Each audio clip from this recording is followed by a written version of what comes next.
never went home again. Stand as far away from me as you can. Hey, what's up? This is another episode of What is TWS Podcast. This is the Evening with Flans, Road to Recovery series. I am feeling good, feeling great. How are you? Yeah, man. I think this is gonna be slightly more upbeat. I don't know. It might not be upbeat. I might say some weird shit toward the end. So just hang in there with me. But just to backtrack, if you don't know, this series is all about me chronicling my journey on the road to recovery from alcoholism, and also trying to repair the damage and recover my family as well. So, just a little history. Not too long ago, my wife had to make the decision to leave the house and take my daughter with her because my alcoholism had gotten out of control. Since then, I've been in the process of trying to get help and rebuild my life and rebuild my marriage and be a better father. Wife and daughter are back in the house, so grateful for that.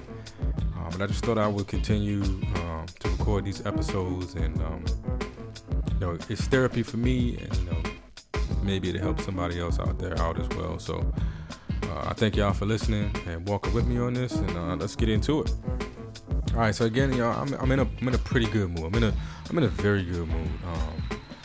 I was in a excellent mood, and then I went to one of my treatment classes tonight, and I kind of heard somebody tell my story, which is usually a moment for everybody. It's usually, from what I'm understanding, it's like the moment people decide, okay, yeah, this is for me. Like, I need this. I need to be here.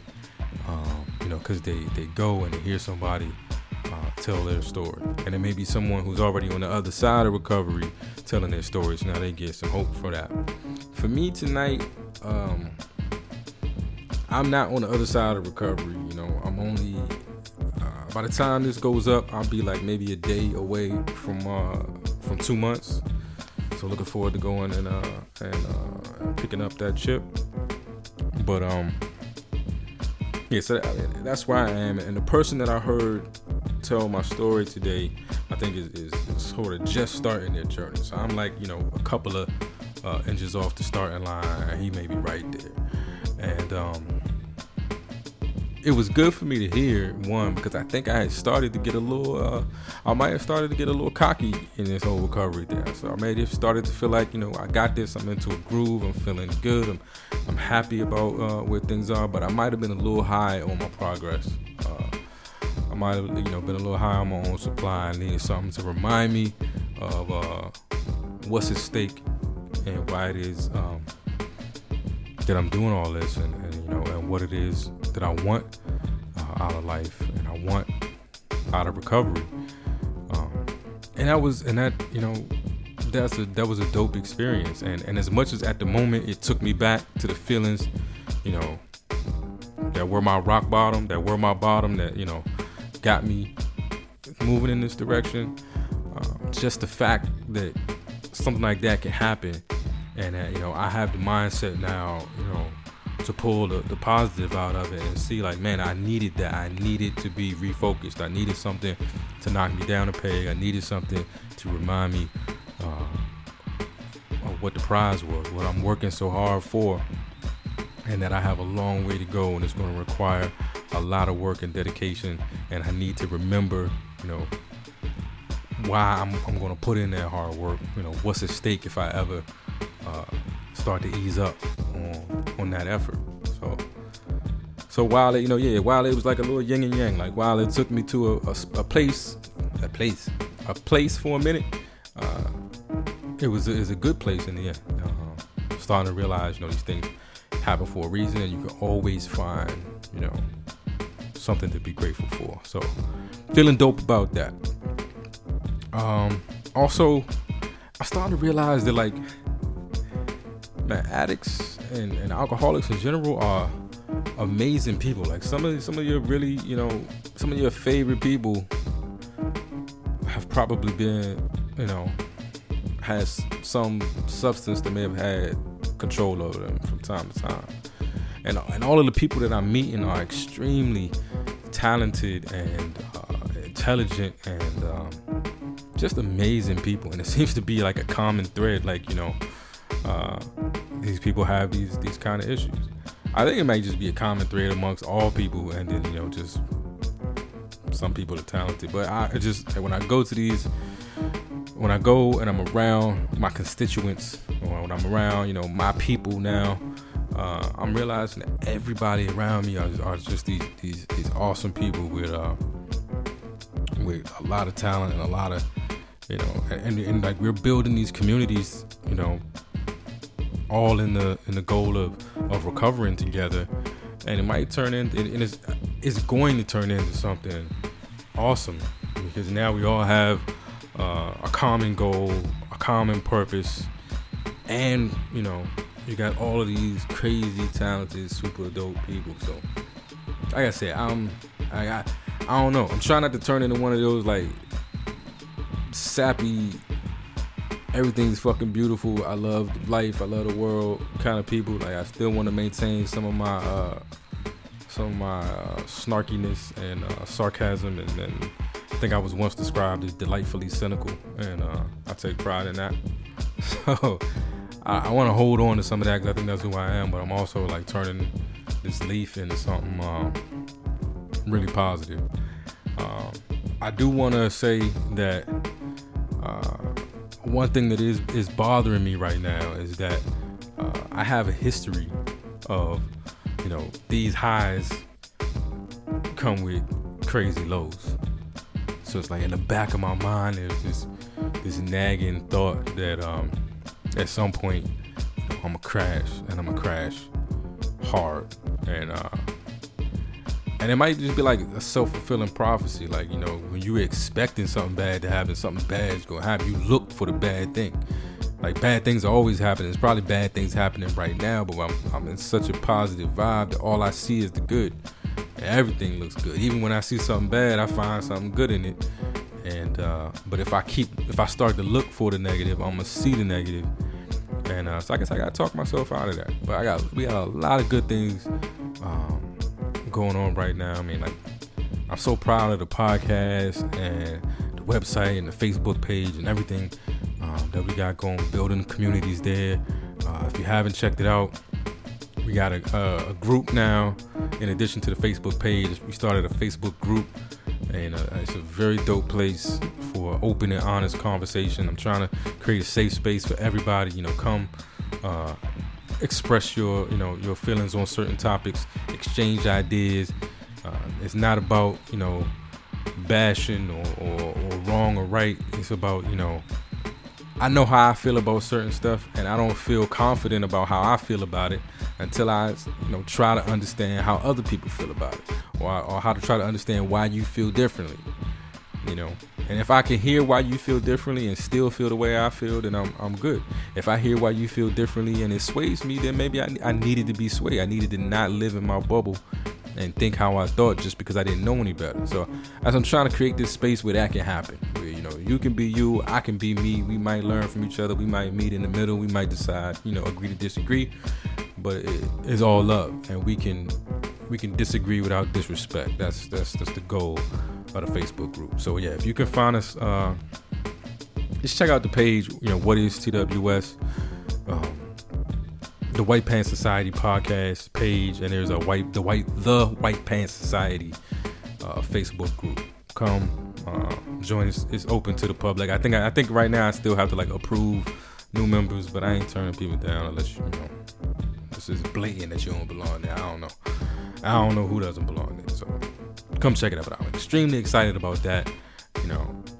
I just got to prepare myself to when the hiccup comes, because the hiccup is always coming. It's always, it's never going to be, strawberries and cream forever. I don't know why I chose strawberries and cream. It's not like I eat that, but something's going to happen. The bitter's going to come with the sweet, and I got to be ready to not let that take me down.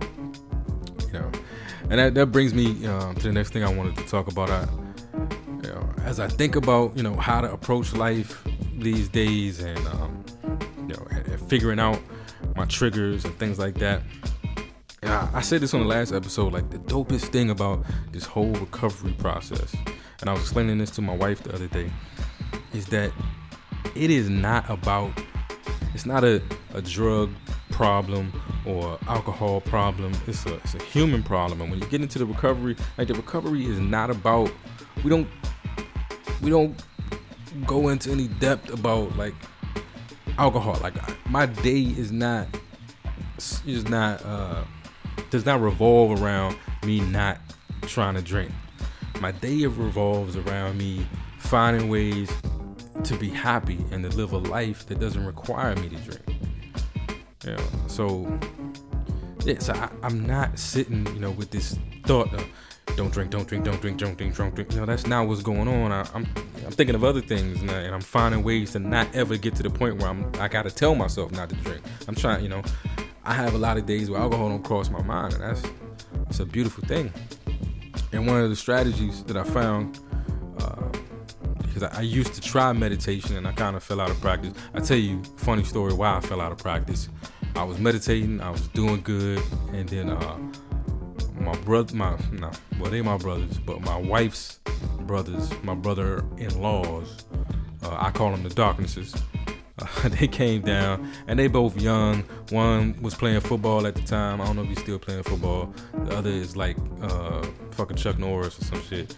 And they came down, and at the time I was doing my running. I thought I was in shape, so we all went to like the gym in my apartment complex, and I tried to keep up with them boys, and I strained or tore. I don't know. I was too proud to go to the doctor, but I strained or tore abdominal muscle, and I was like curled over for like a week, so I couldn't like sit up straight and do my little pose, do my meditation. So I fell out of practice,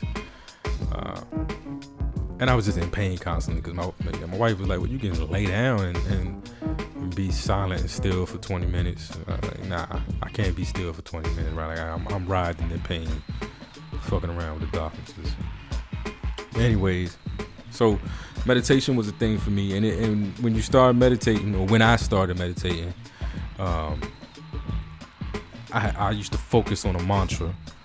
Some people focus on breathing, some people count, whatever. You usually are trying to focus on a specific thing, so that you're not getting caught up in your thoughts. You're trying, that you're not thinking. But the cool thing is that you're supposed to expect for your mind to wander. Like your mind is going to wander. You don't want your mind to wander, but it's going to happen. Like that's the goal, is for it not to happen. And if you'll be able to find that focus and stay on your mantra or stay on your breathing or whatever it is and reach that state, but it's going to happen. And when it happens, as soon as you become conscious of it happening, you just bring yourself back to whatever that focus point was. So whenever I found my mind wandering, I just come back to the mantra, and that's what I'm doing in like my daily life right now. Like I'm trying to find something positive to focus on. I got a little sign up in the studio that says there is always something to be grateful for.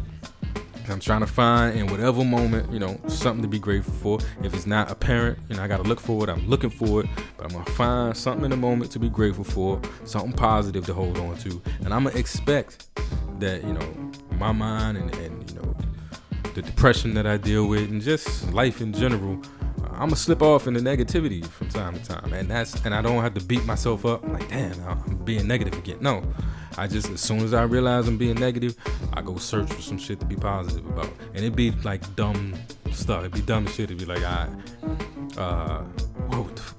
like I'm in class the other day and they playing this born ass VHS from 19 who knows. And like I'm starting in my mind be critical of the person speaking, and she talking too fast and she need to take a breath. This is boring. Why am I here? I wish I was home. And then I just had to find like, man, I only got a week left in here, or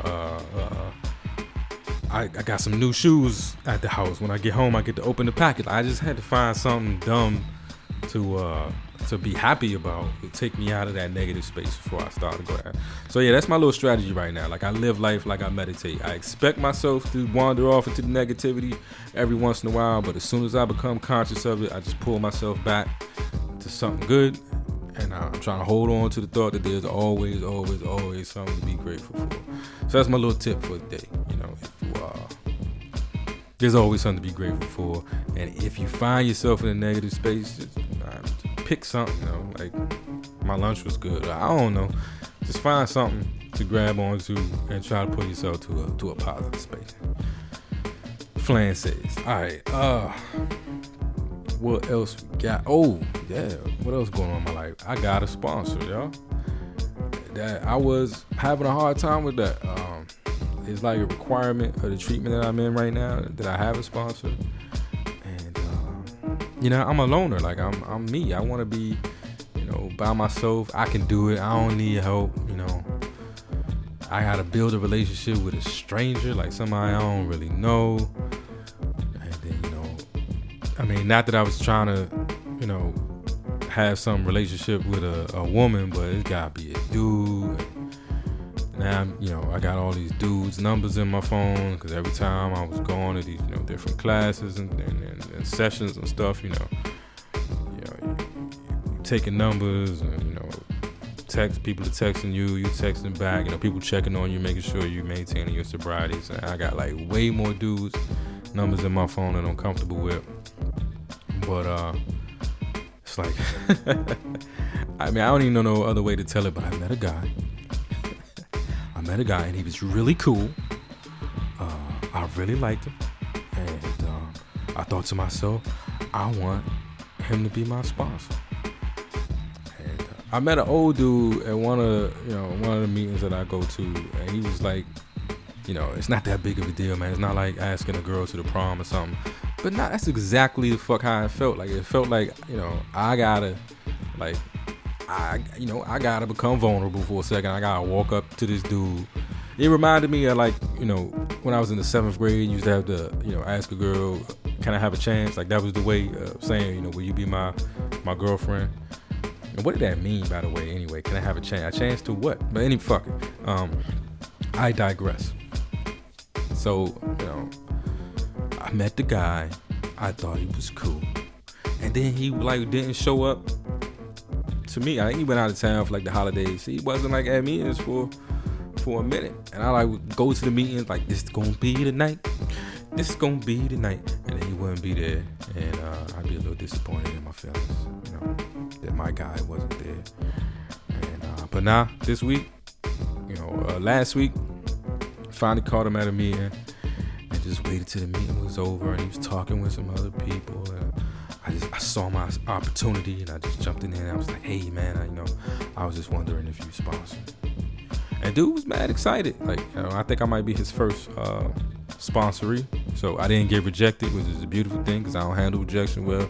Would have sent me into a dark space. Not sure if I could have found something positive enough to pull me out of it, but it didn't happen that way. God only gives you what you can handle. Blessings. But yeah, got a sponsor, so I can scratch that off my list, and now I can really get into working through this recovery program and coming out on the other side a better person. But I'm definitely seeing, you know, changes for the better. I'm definitely seeing that I'm in a better headspace. I hope y'all can hear it, you know, on the podcast tonight. Like, I'm just in a general overall better mood. And it's not that, you know, stuff in my life isn't happening. You know, I'm on the IM with my wife earlier today, you know, telling her about something that's happening at my job. You know, that I was going through another one of those, you know, like, I'm so angry, my chest is tight, you know. And these are the moments where I would normally reach for alcohol. Like, I'm angry. It's a work-related anger, so I really don't have an outlet for it. I can't yell at nobody. I can't curse anybody out. I can't go off, you know, into one of my things. So I just gotta hold it, and it's weighing on my chest. And I talked to my wife. You know, I did my little, you know, meditation technique, and searched for something to be grateful for, and held on to that idea. I was able to pull myself back, and, you know, I'm here now recording the podcast hours later, and I feel great. Whereas, you know, usual, had I not, you know, been a couple shots in, I'd have still been in that same space. I would have still been in that same angry, frustrated, fucked up space. And it, like, physically used to hurt. Like, I really, like, my chest would hurt because I'd be so mad and don't have no way to get it out, you know. So I'm thankful that I'm turning that corner at least, that I get to come home and feel how I want to feel, not feel the way some outside thing made me feel. I get a choice. I get to choose what I think about. I get to choose a little bit of how I feel. So, hey y'all, I'm making progress. Shouts to me. But it's, you know, I definitely see the progress because I was at a meeting maybe 2 weeks ago or something, and we was reading this story about a homeless dude. And I realized when I was reading the story that I used to fantasize about being homeless. Like, this is how fucked up, like, my thinking was. This is how crazy my thinking was. Like, a lot of alcoholics, they say, you know, suffer from anxiety, and so what they try to do is control everything. Like, you know, they suffer from anxiety because things are out of their control, and they just, you know, struggling all the time to control everything. Whereas I think for me, I don't want control. I don't want the pressure of having to control everything. I am anxious. I do feel that anxiety because things are out of my control, and you not doing what I think you should be doing, and this isn't happening the way I think it should be happening. But rather than me wanting control of it, I want to not care about it. And alcohol was my fuck it. I get a couple shots, fuck it. Like, fuck you, fuck I'm late, fuck this job, fuck everything. And so at a certain point, even with my wife that I love, and my beautiful daughter that I adore, my fantasy was being able to let go of all of it. Like, if I could, I felt like I needed to be strong enough to not have attachment to anything, nothing material, no people, no nothing. If I could get to that point where, you know, I didn't care so much that, you know, that living under a bridge would be paradise. Like, I ain't never, you know, I think one of the things in the book was like, dude was like, I was never lost because I never cared about where I was going. I was like, yes, like, to just never give a fuck about where you at or what you was doing, or, you know, the light bill, or going to work the next morning, or wife said we need to talk, or daughter crying. Like, that used to be like my fantasy, like to just give up everything and I could just drink myself into oblivion and live under a bridge with my other hobo friends. Like, it seemed, and you know, I'm saying no offense to anybody that's ever been homeless that thinks, you know, I'm sitting here like glamorizing a really fucked up situation. Trust me, I was far enough away from it that it looked attractive. I know if I ever got up close, if I ever spent the day outside, I'd probably been like, nah, fuck this. I love my life. Oh man, I gotta fix this shit. But from a distance, like that was my fantasy. Like, jeez, like that is like that's, you know. And so just understand, people, if you're around somebody that suffers with any kind of addiction or alcoholism or whatever it is, that what it does to the way you think is crazy. And you know, these aren't necessarily sane people anymore. They don't have control over all of their thoughts and emotions. And so some of the things they do are not like directed. It's not personal. It's not about you. And their ability to not think about you is not about you or how they feel about you. It's about the disease. Like, I truly believe it's a disease now.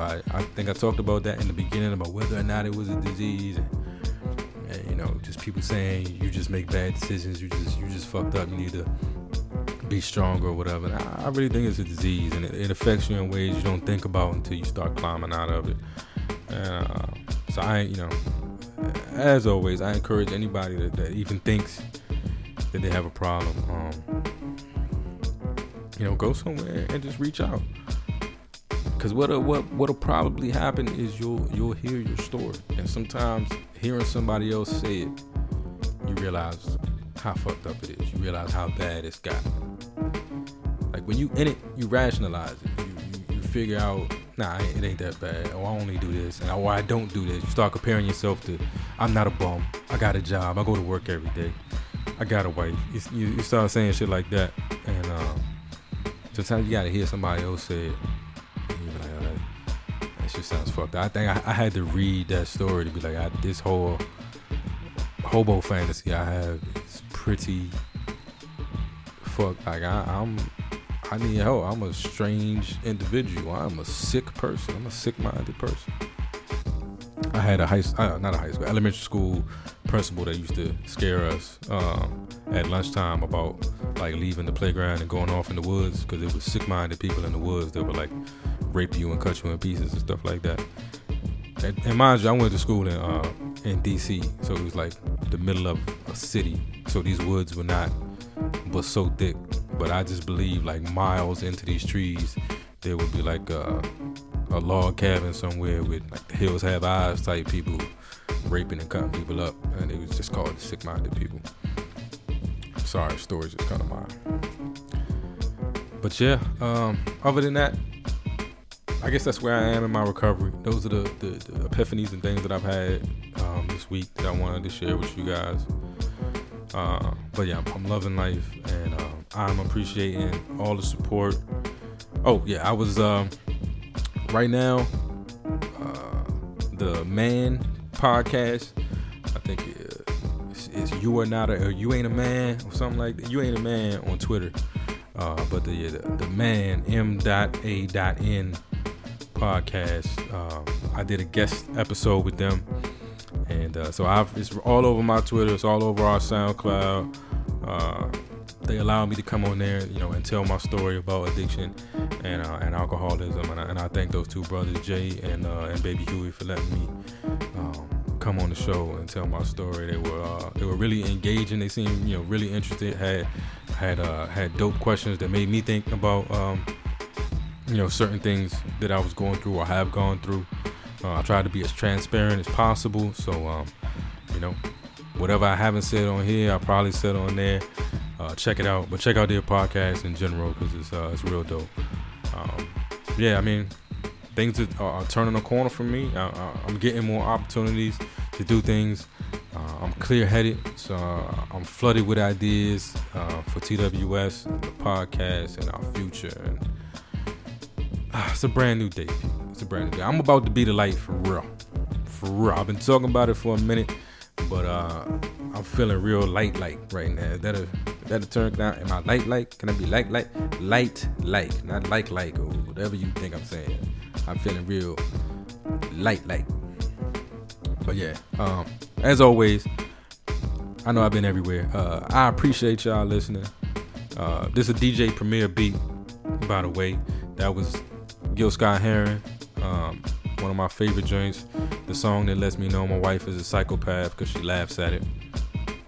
But as always, I appreciate y'all listening. I appreciate y'all rocking with me on this journey. And until we speak again, be safe and be the light. Peace.